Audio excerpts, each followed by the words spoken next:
Et tout de suite, c'est l'économie avec Claire Bonichon. Bonjour Claire. Bonjour Pauline. À 10 jours de son investiture, Donald Trump, encore lui, enchaîne les entrevues. Hier, à la Trump Tower, il a reçu d'abord l'entrepreneur chinois Jack Ma. Oui, Jack Ma, qui est le fondateur d'Alibaba, l'homme le plus riche de Chine. Et hier, aux côtés du président élu, il s'est dit prêt à investir aux États-Unis. Une rencontre étonnante, alors que Donald Trump a toujours eu des mots très durs envers la Chine. Pierrick Laurent. Deux milliardaires qui affichent une entente parfaite. Le futur président américain aux côtés du fondateur d'Alibaba, premier site de vente sur Internet en Chine. Nous avons eu une bonne discussion. C'est un entrepreneur incroyable, l'un des meilleurs du monde. Il adore notre pays et il adore la Chine. J'adore l'Amérique, j'adore la Chine. Un entretien dans la luxueuse Trump Tower qui pourtant n'avait rien d'une évidence. Car depuis des mois, Donald Trump n'a cessé d'attaquer frontalement l'économie chinoise, accusé de pratiquer une politique de concurrence économique déloyale.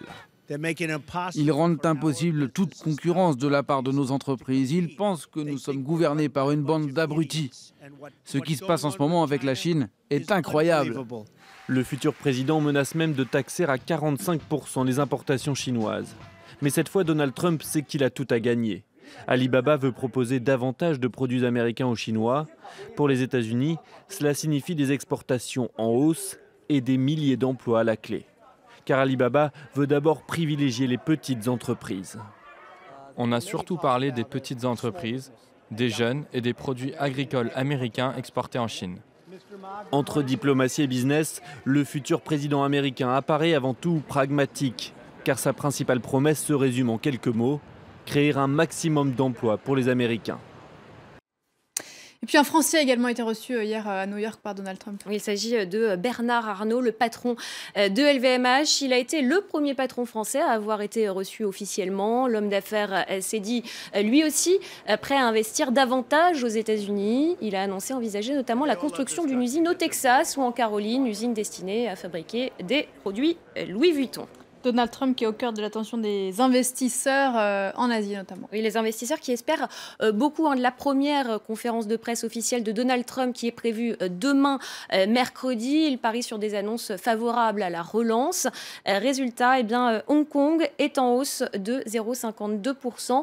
Le Nikkei en revanche baisse alors que la hausse du yen pèse sur les valeurs exportatrices nippones. Shanghai est à l'équilibre et puis le Kospi en légère baisse de 0,32%. Et puis hier soir, Wall Street a terminé sans tendance. La bourse de New York qui reste prudente après sa nette hausse de la semaine dernière et dans l'attente des premiers résultats d'entreprise en fin de semaine.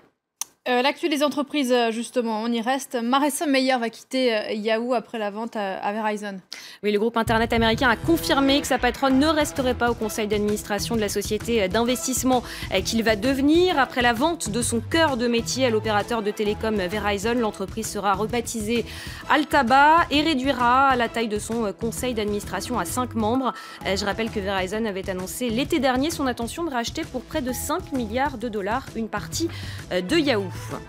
Les suites du scandale des moteurs truqués, les autorités américaines ont procédé hier à la première inculpation d'un dirigeant de Volkswagen entre 2012 et 2015. Juste avant le début du scandale, Oliver Schmidt travaillait sur un site du Michigan. Il était alors en charge des relations du constructeur avec les autorités. Son arrestation a jeté une ombre sur le début du salon de l'automobile de Détroit qui a ouvert, vous le savez, hier ses portes à la presse. Et puis en France, 6 mois après PSA, Renault a obtenu hier le feu vert d'une majorité de syndicats pour un nouvel accord de compétitivité.